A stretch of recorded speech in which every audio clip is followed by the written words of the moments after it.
বঙ্গোপসাগর ও এর সংলগ্ন পশ্চিম মধ্য বঙ্গোপসাগর এলাকায় অবস্থান করা গভীর নিম্নচাপটি আজ শনিবার বিকেলের দিকে ঘূর্ণিঝড়ের রূপ নিতে পারে বলে জানিয়েছেন আবহাওয়া অফিস। ঘূর্ণিঝড়ের রূপ নিলে এর নাম হবে রেমাল। এ নিয়ে দুর্যোগ ব্যবস্থাপনা ও ত্রাণ প্রতিমন্ত্রী মহিবুর রহমান আজ শনিবার সাংবাদিকদের বলেছেন, গভীর নিম্নচাপটি ঘূর্ণিঝড়ের রূপ নিলে তা দিবাগত ভোররাত থেকে সন্ধ্যা নাগাদ বাংলাদেশের উপকূল অতিক্রম করতে পারে।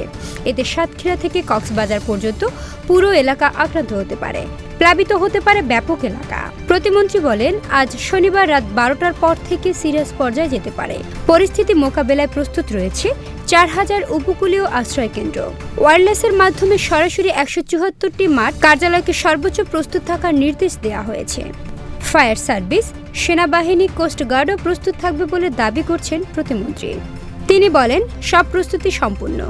এছাড়া আরও বলেন, তথ্য বিনিময়ের লক্ষ্যে ত্রাণ মন্ত্রণালয়ের NDRCC খোলা থাকবে 24 ঘন্টা।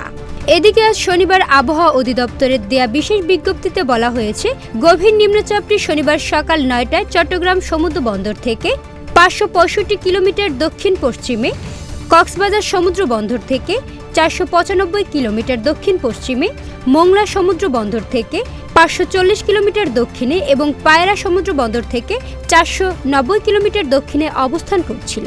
এটি আরও উত্তর পূর্ব দিকে অগ্রসর ও ঘনীভূত হতে পারে।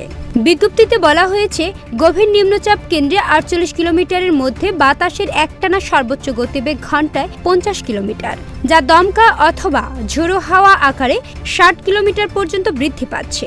গভীর নিম্নচাপ কেন্দ্রের নিকটবর্তী এলাকায় সাগর উত্তল রয়েছে।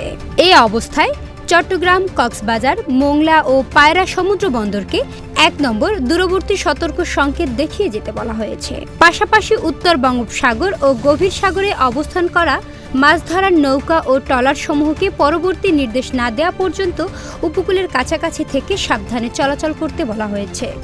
সেই সঙ্গে তাদের গভীর সাগরে বিচরণ না করতে বলা হয়েছে।